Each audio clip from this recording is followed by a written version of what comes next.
Thanks very much. Good morning, everybody. And first, let me begin by saying what a pleasure it is to be here. As was just mentioned, this is something I'm actually pretty passionate about, and when you get to see the size and scale of the organisation that I'm responsible for, you'll get some sense of why. I also note there's some AFP colleagues here. I think there's also the opportunity for us to broaden our discussion, just not in what we're doing within defence and certainly within the area that I'm responsible for, but also there's many applications both in the commercial and also in other aspects of the public sector organisations, which we're all representing to some degree. So what I intend to cover today is up there on the slide.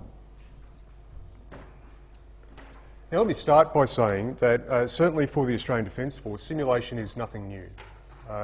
When I joined now many years ago, we had simulators then, and if I describe what some of them were, one of them, because I'm an artillery officer, one of them was a terrain model made up of Hessian sack over chicken wire, and you used to get somebody with a bottle of ammonia and do little puffs to replicate where rounds used to fall and so on like that. So that was a simulation of sorts, and it was there to give people practice because the cost of shooting and going out to the range was even then an expensive activity. So simulation is nothing new for the Defence Force, and sometimes I think we tend to forget that.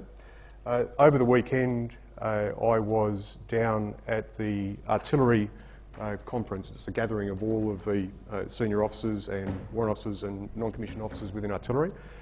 And we were talking about how we actually progress some of our simulation capabilities. Now, for that capability within Army, 80% of all of the training is now simulated. A staggering amount when you consider what we used to do, which was go out into the field and do lots of firing and so on and so forth. But these are constructive simulations. They involve the use of air-delivered weapons. You can replicate helicopters on the battlefield. You can do pretty much anything that exists out there in large dome trainers that completely immerse individuals within it. From the command and control perspective, we can replicate pretty much anything that exists out there. With the main challenge being, of course, that there is not enough things in the Australian Defence Force's inventory to have all of them up in the air at the same time in order to train a few people on the ground. So simulation for us is nothing really new, but I think where it's being cleverly applied, and this is where I intend to take the conversation today, is in how it relates to the individual and how we can help the individual get more out of their education and training. I will touch upon briefly the transformation agenda at the Australian Defence College. I think that's important. Major General Simone Wilkie is coming out later on this afternoon, and you can ask her questions about where the organisation is heading, but I'll touch upon part of that. And I will also speak to some of the challenges that we have. My view is that we're an innately conservative organisation. By that, we are very used to arrangements such as this, where somebody is standing in front of you and delivering material to you. We see a very transactional relationship between the student and also the person with the assumed knowledge. And so when you start talking of things like flipping the classroom and different approaches, within a conservative organisation such as ours, it takes some time both for it to resonate and then also to apply it. We're also not driven by some of the same constraints that broader aspects of the educational sector are facing.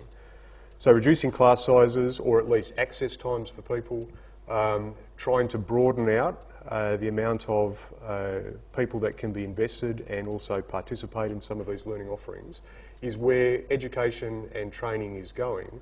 The same needs don't necessarily apply within the Defence Force because we have a very well-defined training and educative audience, and we also are very resourced to do it. So part of the challenge that we have within our organisation is seeing a new technology and then breaking it into the things that we're doing. So I'll come back towards that later on in the presentation, but that'll be a theme that comes through part of this.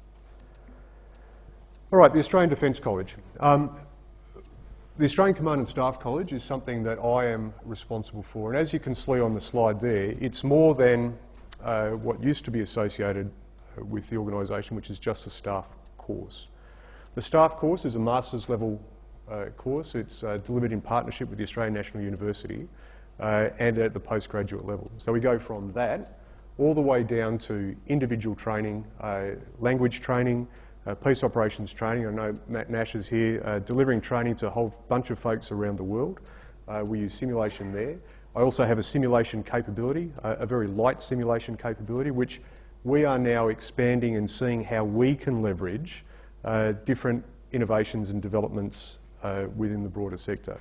And just on that, I hope later on this year to sign a memorandum of understanding with the University of Newcastle to expand and get access into some of their students, looking at how they can also be part of what's going on within defence. So a great opportunity there. The Warfare Training Centre up at Williamtown does all of our joint individual training, and again, great opportunity there, and I'll touch upon some of those, where we're going there with some of the technologies. All right, blended learning. A million definitions, and they're all probably right. This is what it means for me. There is a bunch of schoolhouse or institutional training, and then there's also stuff online. That's informal and full-time, and I was also undertaking some study earlier on this year through the University of Canberra, and all of my courseware was online. All of the networks were developed online. It was all through chat rooms, it was all through blogs, and I would have met the people in the course that I was undertaking maybe once in the semester. So that's where the environment's going. Whether that's good or not, we might come back to later on in questions. And then on the other hand, we've got the full schoolhouse traditional instruction. The learning centres, which you see up there on the slide, they pretty much replicate, say if I was talking about the master's program which we run, that's exactly what that is. It's a 12-month residential program, and it's delivered in lecture theatres. Yesterday, the Assistant Minister of Defence, Stuart Robert, was up there speaking to everybody. While we record the lecture and we can broadcast it, it's really for the people which is in the room. I mean, my view is, why couldn't everybody else see that? I mean, he spoke very, very well, delivered a fantastic presentation. We should be able to capture that, as are many presenters at the Staff College, be able to capture that and push it around the organisation. It's not just about getting the qualification, it's about getting the understanding and the nuance that a minister of government is going to provide to a whole group of people which would generally be interested in it. Technology-rich instruction, we do this. This was a point I was making before, certainly with the artillery organisation and even within the Staff College as well. We do use technology. Again, the Peace Operations Training Centre use technology in the delivery of their courses to a whole bunch of international officers who come to Australia for United Nations training. And via a bunch of e-learning systems. I think the novelty, if you like, is probably going, but our use of the capabilities of those systems is still, I think, certainly from a defence perspective, very, very low. All right, what do I mean by simulation? There's a bunch of things there. There's the physical, there's a role play, again a simulation of sorts, maths modelling, something that I think we can pay lip service to. This is what big spreadsheets allow you to do, certainly from a defence perspective. If you want to know how long it's going to take you to move X amount of tonnes of supplies from Australia to somewhere in northern Iraq, the first thing you're going to do is jump on a simulation, which is basically a huge Excel spreadsheet. It'll give you a whole bunch of printouts as to what's capable when, what your fuel loads are going to be, and so on like that. We can't forget that that's actually part of our simulation repertoire as well. And I would say that for a number of the things we do, a complex Excel spreadsheet can probably deliver you as good a result as some clever thing on the screen, because it's all about the data behind it. There's animation. Exercises, obviously, the use of simulators, who are becoming more and more sophisticated. Most of you'd be aware now that most of the major airlines can qualify pilots on simulators without having to go live. And in fact, sometimes their first live landing is whilst they've been qualified as a pilot. And there's also video games. Military uses a thing called VBS2, which is a particular military application. It's like Call of Duty, but militarised. I will come back to this. I mean, one of the things I had a conversation with over the weekend is that there are some things you can't get from simulators. So anybody who's experienced Call of Duty or that sort of genre of video games, I don't care how many times with your thumbs you kill a million bad guys, It's not the same as breaking down the door at 3 o'clock in the morning with weight on your back and people shooting at you. So there is an experiential component that you can't get through simulation, but that doesn't mean that you can't use simulators for lots of things. The trick is working out what the experiential component is and using simulators to get you to a point where you're maximising that opportunity. All right, this is what I would say our traditional model of education and training is. And I would say that for defence, this is how we continue to deliver the majority of our education and training. It's an experienced person up the front. It's something we're very familiar with. It's like this, it's do that. I think people thought that there was a revolution when we used PowerPoint. PowerPoint simply obviates the need to draw things up on the board, but it's the same thing. So the difference in between how you educate and teach people is largely in your approach and how you get the students to participate in what you're doing. Do you, for example, expect them to come to the classroom and you to give them knowledge, or do you preload them with knowledge and then have a discussion about it? So the idea of flipping the classroom here is as much as important as about understanding what we traditionally do. Now, for an organisation such as Defence, we're very comfortable with this approach. Why? Well, we're not driven down a different thing. I've got a captured audience. I know who needs to be trained. I know how many of them there are out there, and I've got the facilities to do it. Why would I go out and train anybody beyond that? That doesn't mean that we can't give more people more knowledge, and why is knowledge such a bad thing? So we privilege people with knowledge in our organisation, whereas potentially we should be allowing people to determine the knowledge that they need and then access it through a variety of sources. A different model, which is what I've just spoken about, sees the learner as a central part of this. So right now, I select people to come on the courses, I identify them, I give them knowledge, and then I push them out. If I used an economic rationalist argument, that's a clever, effective and efficient way of doing it because I'm not wasting effort on people who may not need that knowledge.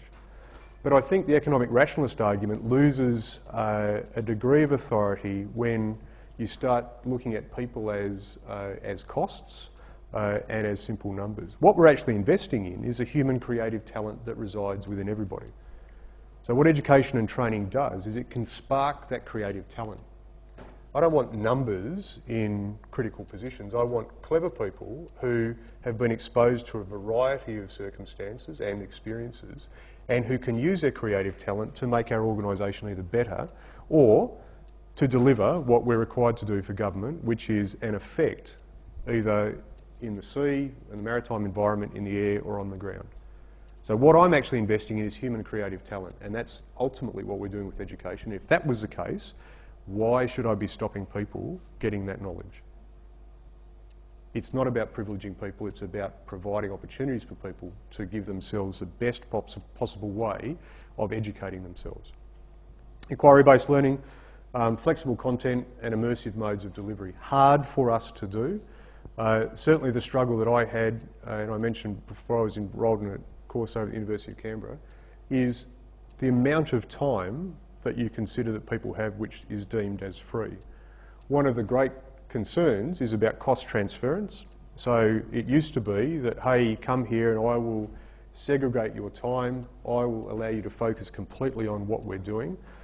The alternate model is, hey, isn't it great, we can get them to do their day jobs and then expect them to do a full-time course somehow in parallel.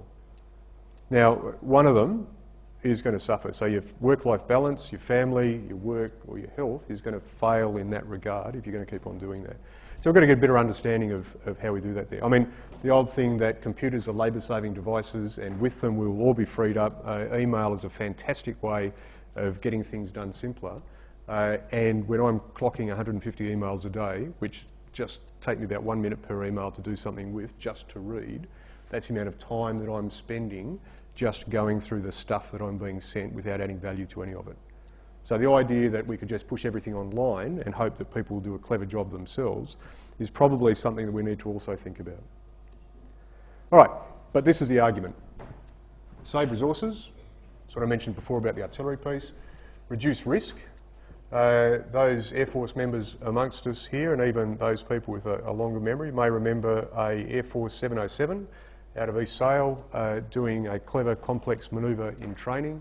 and it went like that and just went whoosh all the way down, unrecoverable. And what was on board there was a bunch of trainee pilots and a trainee crew, and what the instructors were doing was putting them through something that would occur like once every 100,000 times, because it was felt that that was necessary. We lost an aircraft, a whole bunch of lives were destroyed, not just the people who were involved, but their families, when we could do that in a simulator. The beauty of a simulator is you can take things to an extreme that you can't replicate, or it's too dangerous to replicate in a real environment. So there's great benefit there in reducing risk and improving capability. If I can push somebody through a simulator 100 times and live fire them or live execute them once, the benefit of that live activity is generally vastly improved. There's also, we're getting new capability within defence. The air warfare destroyer is so capable, are its systems, that I could fly every single plane in the Australian Defence Force's inventory towards it and only use 20% of its capability. So I need something to plug it into to be able to exercise the people within those control and command rooms. So there's great benefits there. From a learner-centric perspective, I can do that. I give you complex interactions. I can make things go everywhere. I can overload people. I can get them to a point where they are overstressed, and then we can start working out, well, is it the procedure that's wrong, or is it your approach to it? How do we learn from this? How do we improve you? Motivation and engagement. Nobody wants to turn up and just, as I said, sit in front of a piece of hessian and watch little puffs come out of it. People want to see different things. And also, if we're attempting to appeal to a broader section of the public, and if we're attempting to gain and retain people, there's also a requirement to actually make it fun and interesting. And this is what it can do. You can see cool things on the screen. You can be involved in cool things. You can understand how it all fits together, whereas before you may not have been able to. And of course, enabling practice. The JTAC thing there, Joint Terminal Attack Controller, that is, these days, if you go into an operational area and you want to call up an aircraft and say, hey, I'm in lots of trouble, drop a bomb over there, what they do is they punch in your code to their system, and if your code doesn't come up that you are a qualified JTAC with a degree of currency, they won't release for you, or they'll release further away than you've requested. So that's the way the system works. At the moment, I need to run about 10 live day and night controls per JTAC within the ADF. We actually have to travel overseas at the moment to get the volume of training for now an increasing amount of JTACs. It would be great if I'm talking about $70,000 an hour for a F-18 plus on costs, that I didn't have to do that. Also, in a simulated world, I've got a student over here, I've got a big dome trainer now, which we're bringing online, and an instructor pilot. Why can't I do that? And in fact, there are systems around that are certifying people in order to do that. So low cost investment, a couple of $1 million for a simulator. I'll pay for that in a year just in terms of jet fuel. The simulation you see here is a part of our UN training. Simple stuff. So what we can do is we can role play a group going and meeting somebody on the road. As you can see there on the top left of the screen, you've got a whole bunch of observers. One's driving a car, the other one's speaking. You can run a whole bunch of different scenarios through them. And it allows you to then go to a live practice in a different area. What we can't do in Australia is obviously replicate some of the terrain and of the South Sudan, but you can immerse them in that. And when we're starting to teach and train people from all around the world, including Africa, it makes a difference. As opposed to coming to Australia and watching a kangaroo bounce down the road and say, imagine yourself in the South Sudan, and the Sudanese officer turns and says, this is nothing like the South Sudan, at least it can get you part of the way, get over that cultural shock. This is a screen capture of one of the simulators we use for language training. Again, a variety of scenarios allows people to get into it. It's not perfect. Yes, mate. It'd be a bit easier to see if you just killed the front set of lights. Okay. Well, I will try and do that. Is that better? Hey.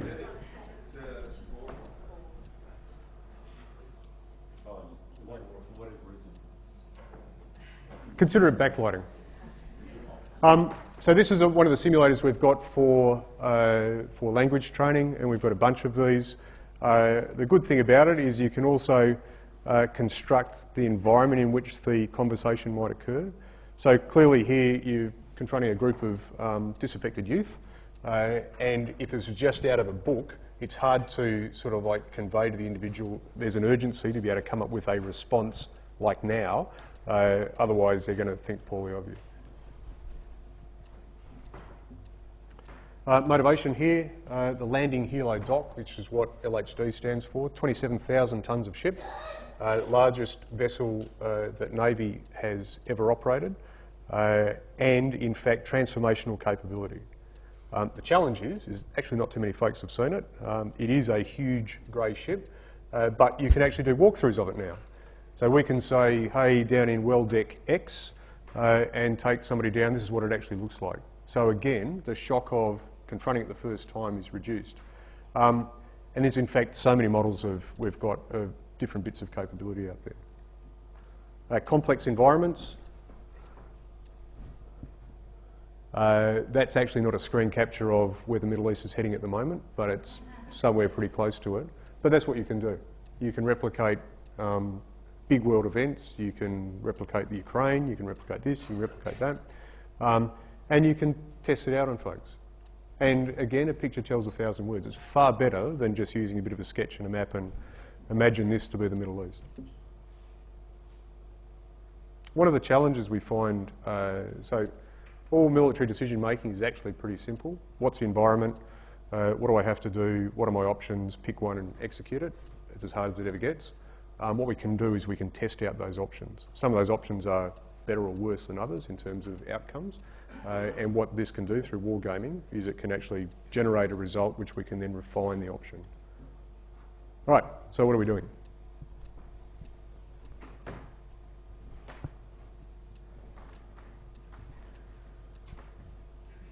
One of my challenges is that while, as I said over the weekend, I was down with a whole group of artillery folks, is I can argue the return on investment for not firing a shell. Each shell costs $1,500 and a fuse costs, say, upwards of that as well, new fuses. So I can say, don't fire those shells, I'll take the money that I save there, invest in the simulator, and over this time I'll get a break-even point 1 or 2 years away, and then we're actually saving money. The challenge for arguing the benefit of simulation, particularly in an educative sense, is it's very hard to argue your return on investment for development of human capital.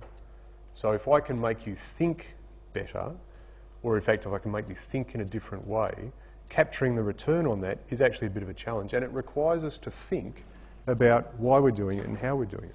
So when we say efficient and effective, okay, I might be able to be more efficient. Whether it's more effective is in fact one of the great difficulties we actually have. All right, and also there's that as well.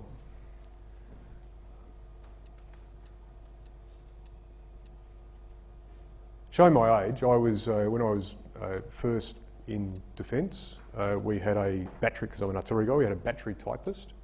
You give stuff to the typist, they type it away, you get back, you pencil it, go back in 4 or 5 times.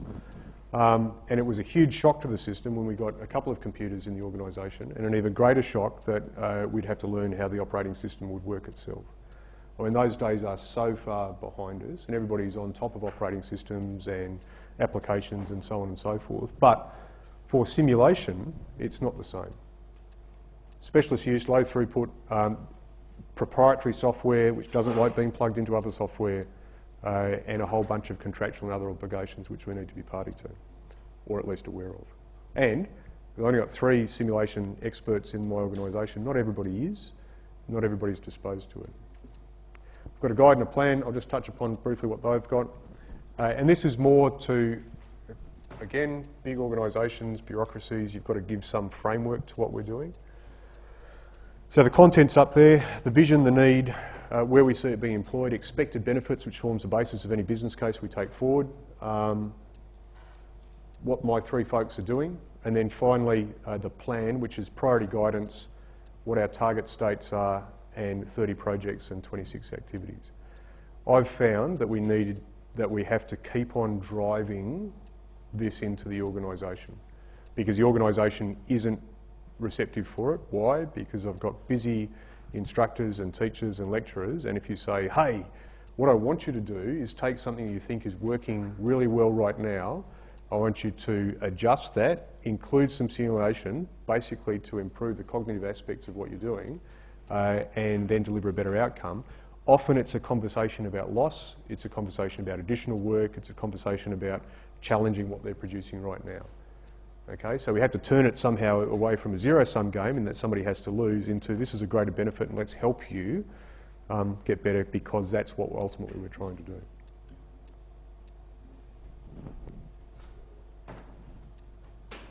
A bit about providing support. It's actually really hard, but it's critical to what we do. So it's now a case of, hey, you come up with an area which you might be able to conceive a simulation, an emulation, whatever might be useful, and we will come along and help you articulate that in a way that simulators and gamers can understand, and then we'll help you write the business case, and then we'll help you bring it in. So we've got to that stage simply because, as I said, the stuff that we do is generally pretty good anyway, but if I wanted to make it better, I've got to help people along the way.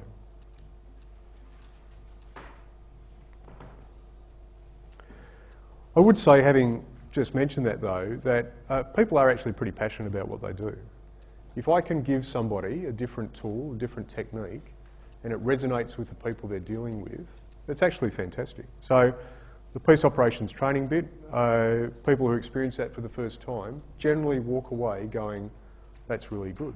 From a, I'll fall into a bit of defence language for a moment, from an information operations perspective, we want officers from other nationalities to come to Australia and think that we're actually technologically capable, and they walk away a more improved individual. There is benefit in doing that for a whole range of reasons that you can probably work your way through.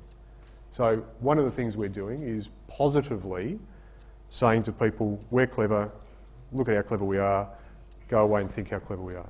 And also, it's good to engage a whole bunch of different folks. When I'm talking about big dome trainers, when you step into these things, they're actually pretty cool. It's like Call of Duty expanded exponentially. The only thing you don't have to do is do that. But you can see tanks, you can see planes, you can see ships if you really want to go into a maritime environment. It's actually great training and stuff that you couldn't get anywhere else. It also allows you to take a risk. We're not, while we say we're risk takers, we're actually probably not really. But what I can do is I can say, hey, that looks like a really innovative solution. Let's just run that through.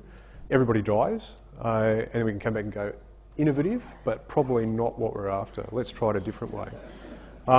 And what you can do is that you can test and allow people to, I mean, we say, let's allow failure and let's recognise from it. Certainly from my experience, I've learned most through when it hasn't gone well, as opposed to when it's just gone well. The danger, certainly in a military sense, is we've got to keep on going for an advantage. And advantage requires risk. And so what I don't want to do is I don't want to allow people to limit themselves in the options they're seeking, because otherwise I might miss an advantage somewhere along the way. That's what my job is, to prepare people for that. And support, we've obviously got a whole bunch of things there. Again, with a team of small folks, it's trying to get it embedded into the organisation. They actually do fantastic work too. All right, I'm about to show you some cool things that we're trying to go down the path of, just as a teaser to where we might be heading with this. One of the things that we're doing through the Memorandum of Agreement of Understanding with the University of Newcastle is get different people than defence folks to look at the problems. So I've got two daughters, 13 or 12, about to be 13, and a 16-year-old. They're so far ahead in a technological space and are constantly jumping on to the next thing. So what I want to do is try and patch into that sort of innovative development. Not my daughters, of course, that would be inappropriate, and also conflict of interest about giving them money, etc., etc. But the University of Newcastle, great stuff. So why wouldn't I get students out there to have a look at what's going on in defence? Defence is interesting from a simulation perspective because it's big. Either you're a gamer and you build games, or you build simulations. And there's actually lots of money in simulations, and we sell back to the US through some of our innovative research. So there's opportunity out there for folks as well.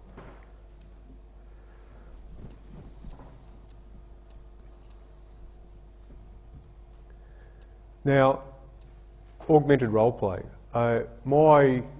On the bottom right side of the screen, you can see somebody sitting in front of a computer screen pulling a face, and you can get your avatar to do the same thing.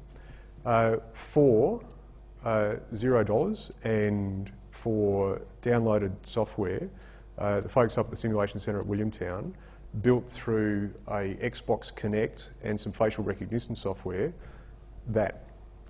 So, and then you team it up, and they did some pretty cool things. They teamed it up with a Sims from one of the Sims versions, like Sims 3, Sims 4, and then we're able to stand in front of a computer using the Xbox Connect and then do this sort of thing, and then you can create a shell around the avatar that you put. So you can actually build a scenario like that for almost nothing. What it's really useful for is, I mean, we've got some possible opportunities there. Ethics role play, sexual ethics, very, very difficult, but you can simulate something happening in a bar at 2 o'clock in the morning when all bad things happen in the world. But you can do that. You can talk about what consent means. You can talk about when it's a good time to leave. I mean, these are useful things that you probably don't have to experience in order, because generally if you're experiencing them, it's all going to go wrong. But you can experience it that way. You can experience going through the door somewhere and finding a couple of kids and a screaming person and somebody running out the back. You don't have to go through the door and try and get some role players to do that, because it's not the same. So you can do those sorts of things.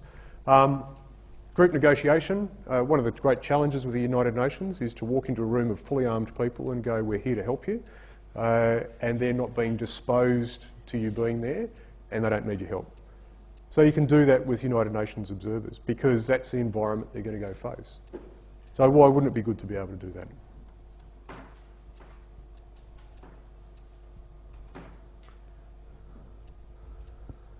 I can immerse people in cultural environments. I can get them to say the things that they would. Why? Because I can add stuff to the simulator. So I'm about to send somebody to a country. So all dialects are slightly different, so I can front-end load that. If this was in Afghanistan, I could put a tribal perspective on it. I could start doing things like, well, you can't speak to that person, make sure that you don't look at the women and children, do this, do that. You can do a whole range of innovative things that way. Real things. This is actually quite cool, unless, unfortunately, you look a bit dorky wearing it, but $300 US, completely immersive environment. And I can link them all up at the same time. So I could have 5 people wearing these, all seeing the same thing, and when they turn their head, they can see the sweep of whatever you want to be in, whatever environment you want to place yourself into. So you can actually do weapons on it. You can look at big simulators. You can look at what a big diesel engine on a ship looks like wearing one of these things. And why wouldn't you do that? I can link them together, which is actually a pretty cool thing to do as well.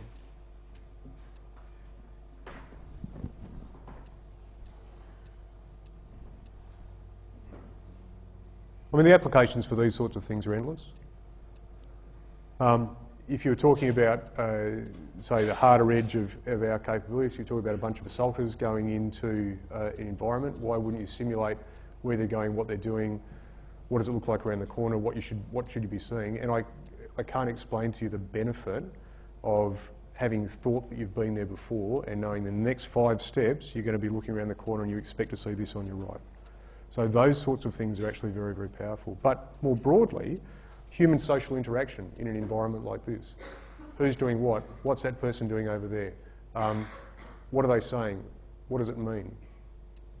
And again, I can take this almost anywhere. I could create for the DMO, if you really wanted to, a lunchtime setting where a contractor turns around and says, hey, don't worry about this, I'll pick up the tab, and by the way, would you like one of these unopened bottles of wine? I can do that sort of stuff.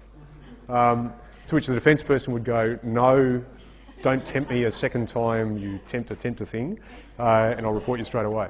But you can do stuff like that. So you can get through a whole bunch of different things where you don't have to do choosy role plays.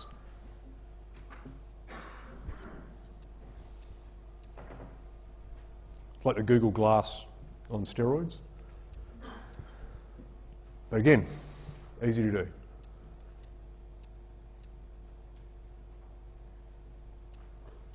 So I can put a bunch of observers on a hill, put these glasses on them, and they can see things that I inject into it. So I can inject a whole bunch of folks going from left to right over there, which on a range is really dangerous because there's a bunch of unexploded ordnance, and also convincing folks to trot across the range, stepping on unexploded ordnance is a really hard thing to do. But I can put these on the screen. I can inject this sort of stuff, and we're doing it right now, into pilots' goggles. So we've got these capabilities now. We can say, look, that's what one of those things look like, and that's what it's doing there. All of this stuff exists out there. It's just a case of working out how we want to do it. And these are cheap. These are throwaway sort of options, and they're becoming cheaper and cheaper and cheaper. So just expect that you're not going to have them for 10 years. Understand that, adapt with it, and apply it that way.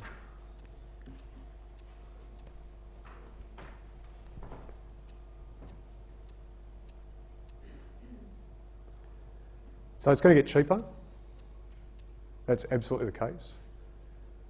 We have to be very cautious of not being focused upon the simulation and its output, but rather the outcome that we seek, because it's the outcomes we're after related to our objectives. It is a disruptive technology. It does take some time for people to introduce it, for it to bed down. So I have a view that all change is inherently counterproductive in the sense that it takes people away from what they're doing. If I do large changes in an organisation, productivity will drop simply because it's taking time for people to work out what to do and how to do it. If I introduce simulations into this, that's exactly what happens. So you've got to map it and manage it in. One of the main reasons I don't do war games, military term for fighting the battle, is people just focus upon who won. That's not really what I'm after. Who won is almost irrelevant. Did your plan work? And if it didn't work, why didn't it work? Because we need to concentrate on those things. Did it not work because we missed a step in planning? Did it not work because we didn't have the right asset? We hadn't sequenced it correctly? That's the sorts of things that I'm after. But I guarantee you, if I tossed a simulator in a room full of folks, it'll end up being who won. So I've got to understand the cultural bias and cultural challenges there. And the other thing in this as well is I said right at the outset, Defence is a inherently conservative organisation. And we do our stuff very well.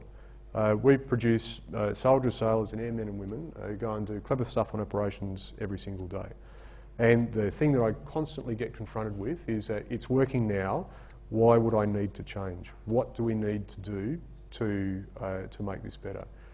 And as I said, for the cost of a bomb, I can argue for a benefit over here as long as the simulator is good enough. If I'm talking about developing human capital, i.e. human creative talent, that's where it actually gets a lot more challenging. So I can guarantee that the Peace Operations Training Centre using a simulator there will produce a far better United Nations military observer than they would have otherwise done doing a bit of dodgy role play. I can absolutely guarantee it. Capturing that and making the argument for it is actually really hard. So sometimes you just got to lead out, acquire it, put it in, allow people to go, that's a bit unusual, but allow them to be clever as well, because that creative talent works both ways, and then see if it works, which is what our approach is at the moment. I would wish that it was easier, but it's just not. And the final thing I'll say is, reflecting back upon the discussion I had over the weekend, I can run through the door 1,000 times in Call of Duty. It's just not the same as the pressure of having it done in a live environment, because you just don't get that. On a ship, you can simulate battle damage and battle control, fires going everywhere, sections of the hull filling up, struggling for breath, trying to put fires out, doing all those sorts of things. But you can't replicate the fear of being in that environment and having to work through it. So a simulator can get us a lot of the way there, but it can't replicate some things. Our challenge is just to understand what it can do, what it can't do, where the benefits are, and then get the highest return, arguably for the lowest cost. And I've shown you some of those lowest cost technologies as well. So it's actually pretty handy. All right, that's it. That's all I wish to say.